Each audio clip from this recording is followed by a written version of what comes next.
welcome to my channel. Today we will be reading The Tom Thumb Fairies. This was my little sister's favourite book growing up, and let's begin the story. The Tom Thumb Fairies. Once upon a time, there were some very small creatures called Tom Thumb Fairies. So small that you could easily hold 100 in the palm of your hand and hardly feel any weight. They lived in some little red toadstools in Toadstool Village, on the border of fairyland. The fairies were so tiny that each toadstool was as big as a house to them. So many hung curtains at the windows and had a little door in the stalk with a knocker and a letterbox outside.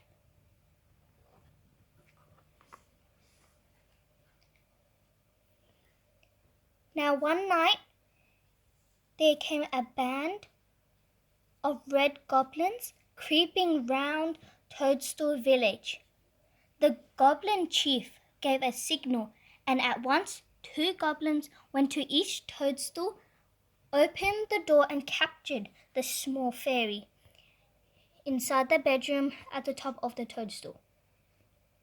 They were taken to Goblin Land, where they would serve the goblins in their underground caves. Their wings were clipped off so that they could not fly home. The wings grew again in a few weeks' time, but the goblins clipped them off again. The Tom Thumb Fairies were very unhappy. "What should we do?" they wept. "We hate working underground all day long. We hate these red goblins who are so unkind."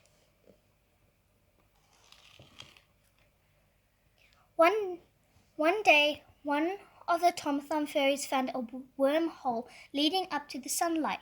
She whispered the news to the others. The next time the red goblins went off together, leaving the Tom Thumb Fairies to do all the work, the tiny creatures made their way up the wormhole. The worm let the fairies use it as a passage up to the daylight. Now, how pleased the Tom Thumb Fairies were when they saw the bright sunshine again.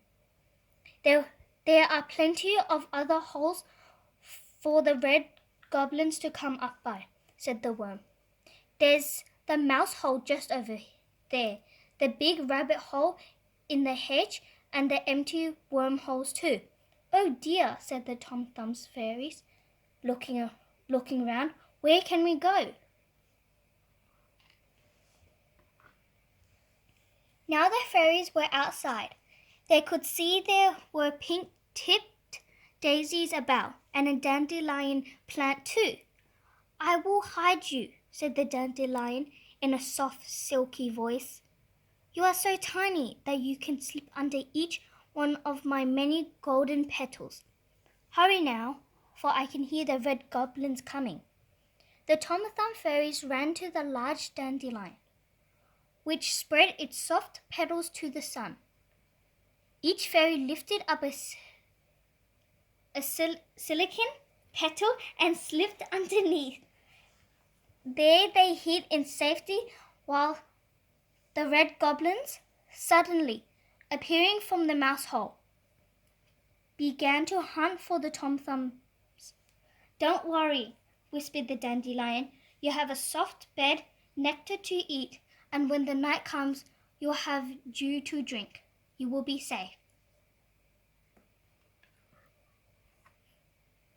Day after day, the Tom Thumbs lay hidden in the golden dandelion, while the 3 goblins kept a strict watch. And then suddenly it was time for the golden dandelion head to fade. The gold faded. It closed up like a bud once more, holding the Tom Thumbs safely inside. The nectar was almost finished, and the dew no longer fell on to them for a drink. The stalk of the dandelion grew longer and longer, but it had a reason. Yes, for the flower was turning into seeds.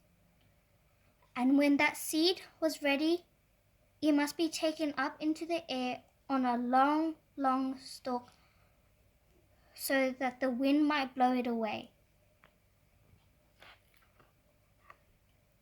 Now the Tom Thumb fairies began to get excited. "Look," they cried, "the dandelion has grown us little parachutes, and when the wind blows, the parachute of hairs will carry us far, far away from here, safe from the red goblins."